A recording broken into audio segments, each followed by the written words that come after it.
I wanted to share with you fulfilling the Great Commission. Everything about faith, di ba? Because kapag ka naging natural ka lang, you will never get into this. So sabi ng Lord, I have all authority and all power in heaven and on earth. And sinabi niya, I will be with you, sasamahan kita. So you see here, it's just really a matter of faith. If you go with your own situation, with your own condition, with your own human strength, you will fail.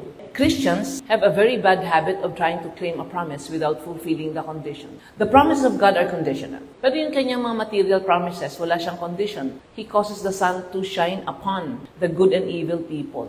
So dito lang tayo sa spiritual na mga promises. So when you believe that God's promises are true, His authority will back you if you go forth seeking to teach people to do all that Jesus commanded, and by doing it yourself first, and He will be with you always.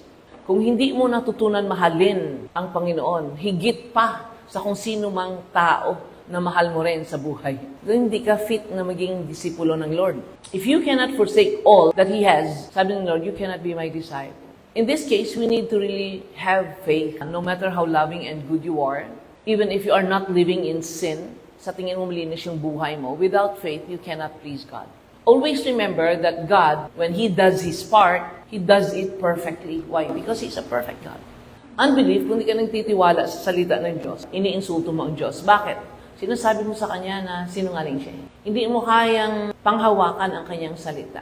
Jesus rebuked His disciples 7 times. But when they did not believe Him, He reacted so strongly. When there was a storm, and then, Lord, tulog siya at the hem of the boat, and then sinabi, Lord, don't you care that we perish? Ano sabi ng Lord? Kasama niyo ako, and then you worry? Wala ba kayong pananampalataya?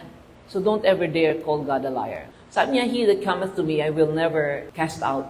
So our part, you come to Him. Lumapit ka sa Diyos. So, in order for us to really function, sinabi lang din ng Lord, you need to really believe His power. Then and only then, na kayo'y hahayo. You will receive power. After that, the Holy Ghost shall come upon you, and you will be my witnesses. Pag sinabi mong witness ikaw, sa buhay mo mismo makikita. Ang lifestyle mo should really go with what you are professing that you really believe. What are the conditions for us to be filled with the Holy Spirit? Una sa lahat, sabi niya sa John 7:37-38, If anyone is thirsty, let him come to me and drink. Kapag ka ikaw ay sabihin nating uhaw, na nandun ka sa disyerto, at it has been hours and even days, na talagang sobrang tuyo ka na. Masisabi niya, 1,500 isang mineral bottle. You pay for it because you are that thirsty.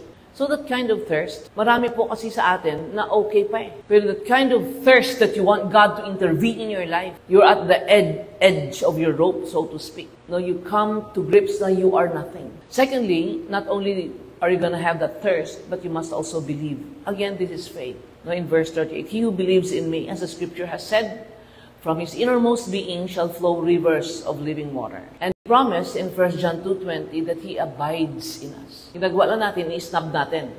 Instead of us being empowered by the Holy Spirit, we feed our flesh. Sayang if the Holy Spirit is in you already and then you are still defeated in your life. Blessed is the man who watches daily at my gates. You watches over the gates daily. So it's a daily thing with the Lord. 1 Corinthians 6:13 in latter part, sabi niya, the body is not for immorality, but for the Lord, and the Lord is for the body. So if you're going to get Him in, if you open that area of your life, then I'll take it. So don't just allow the Lord to just come into one part of your life. He takes control of your life. So the fullness of the Spirit is when you let Him into every room. All things that are mine are yours, and all that are yours are mine.